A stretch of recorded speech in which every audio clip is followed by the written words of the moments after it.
হয় মহিলা সবলীকৰণৰ উদ্যমিতা আঁচনি মুখ্যমন্ত্ৰীয়ে বিহালীৰ পৰাই শুভাৰম্ভ কৰিছিল আৰু বিহালীৰ বালিপুখুৰীৰ এগৰাকী মহিলাই সেই উদ্যমিতা আঁচনিৰ পোৱা ধনেৰে পুখুৰীত মাছ পালন কৰিছিল আৰু এই ভোগালী বিহুৰ সময়ত বৰ্তমান মাছ বিক্ৰী কৰাৰ তেওঁলোকে প্ৰস্তুতি চলাইছে আৰু এই বিষয়ে অধিক জানিবৰ বাবে মই সেই মহিলাগৰাকীক কাষ চাপিছোঁ। বাইদেউ আপোনাৰ পৰিচয়টো দিব। নমস্কাৰ, মোৰ নাম শ্ৰী গীতাঞ্জলি দেৱী। মই বিহালী সমষ্টিৰ বালিপুখুৰীৰ বাসিন্দা। মই প্ৰস্তুতি গোটৰ সদস্য হয়। মই মামাই দিয়া 10,000 টকাৰে মই মাছ পুখুৰীত দিছিলোঁ। মাছ মই 6,000 টকাৰ মাছ দিলোঁ, 3,000 টকাৰ মই দানা দিলোঁ, 10,000 টকাৰ মই মাছ বিক্ৰী কৰিলোঁ। মই অশেষ উন্নতি হৈছে মোৰ আৰু মামাক মই অশেষ ধন্যবাদ দিছোঁ আৰু আগন্তুক মই 25,000 টকা পাবলৈ মই আশা কৰিছোঁ। আপুনি 10,000 টকা পাইছিলে, পুখুৰীত মাছ কিমান মূল্যৰ দিছিলে? আমি 6,000 টকাৰ মাছ দিছিলোঁ। হয়। তাৰপিছত 3,000 টকা দানা দিলোঁ। এতিয়া মোৰ মই সিদিনা 70 কেজি বেচিলোঁ। এবাৰ 20 কেজি বেচিলোঁ, 90 কেজি মাছ ইতিমধ্যে মই বেচিছোঁ। গৰু গাঁৱতে বেচিলোঁ, বেপাৰীকো কাকো দিয়া নাই, গাঁৱে সকলো লৈ গৈছে। 200 টকা কেজিকৈ পাইছোঁ। মই প্ৰায় 1600 টকা মাছ বেচিছোঁ আৰু বাকী কি আছে বিহুৰ কাৰণে ৰাখিছোঁ অলপ বেচিম বুলি। আমি স্বাৱলম্বিত হৈছোঁ। মামাই দিয়া পইচাখিনিৰ কাৰণে আমি বহুত উন্নতি হৈছোঁ। আমাৰ গাঁৱৰ মানুহখিনিও বহুত উন্নতি হৈছে বুলি ভাবোঁ। মহিলাসকল উন্নতি হৈছে। কিছুমানে ব্যৱসায় কিবা কৰিছে, কিবা ছাগলী গৰু পুহিছে, সকলোৱে ভালে কুশলে আছে আৰু পুহিবলৈ। আপুনি গীতাঞ্জলি দেৱীৰ কোন হয়? মই স্বামী হয়।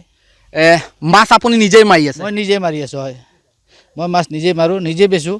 হয়, গতিকে 2 পইচা পাম বুলি নিজে কৰোঁ আৰু। মুখ্যমন্ত্ৰীয়ে যি মহিলা সবলীকৰণৰ সপোন দেখিছিলে, আজি আমি দেখা পাইছোঁ আপোনাৰ পত্নীয়ে উদ্যমিতা আঁচনিৰ পোৱা ধনেৰে মাছ দিছে আৰু মাছ আজি দেখিছোঁ যথেষ্ট ডাঙৰ হৈছে, 1 কেজিতকৈ ওপৰ আছে। কেনেকুৱা লাগিছে? ভালো লাগিছে। মই 2-2.5 কেজিলৈকে মাছ পাইছোঁ। ভাল লাগিছে। চৰকাৰে এনেকুৱা সুবিধা দিয়াৰ কাৰণে আমাৰ নিচিনা দিন হাজিৰা কৰা মানুহে সুবিধা পাইছোঁ। গতিকে চৰকাৰক অশেষ ধন্যবাদ জনাইছোঁ। মই পুনৰ গীতাঞ্জলি দেৱী কাষলৈ আহিছোঁ। উদ্যমিতা আঁচনি আপুনি ধন পাইছে, সেই ধনেৰে আপুনি মাছ পোহপাল কৰিলে আৰু বৰ্তমান আপোনাৰ স্বামীয়ে মাছ মাৰি বিক্ৰী কৰি আছে, অনুভৱ কেনেকুৱা? বহুত ভাল লাগিছে, বহুত মামাক ধন্যবাদ দিছোঁ। আৰু প্ৰস্তুতি গোটৰ সদস্যবিলাকে মোৰ নিচিনা কিছুমানে গৰু পুহিছে, কিছুমানে ছাগলী পুহিছে, এনেকৈ চবেই একেলগে কৰিবলৈ চবেই আমাৰ প্ৰস্তুতি গোটৰ স্বাৱলম্বী হৈছে। চবেই সুখী আনন্দিত আৰু আগন্তুক 25,000 টকা মামাই দিলে আৰু স্বাৱলম্বী হ'ম আমি আৰু পুখুৰীটো অকণমান বঢ়াম বুলি আশা ৰাখিছোঁ। মামাক অশেষ ধন্যবাদ দিছোঁ আৰু আগন্তলৈকে আমি মামাকে উদ্যমিতা আঁচনিৰ প্ৰভাৱ কেনেধৰণে পৰিছে আপোনালোকৰ মহিলাৰ ওপৰত কি ক'ব? খুবেই ভালেই প্ৰভাৱ পৰিছে। হয়, এই 10,000 টকা আপুনি আজি কিমান ইনকাম কৰিবলৈ আপুনি? 16,000 মই ইনকাম কৰোঁ 10,000 টকাৰ পৰা। মই 16,000 টকা মই মাছ বিক্ৰী কৰিলোঁ। আৰু আছে পুখুৰীত মাছ, আৰু কিমান ওলাব পানীৰ তলত আছে, ক'ব নোৱাৰোঁ আৰু। মামালে কি ক'ব? মামাক অশেষ ধন্যবাদ দিছোঁ মামাক আমি।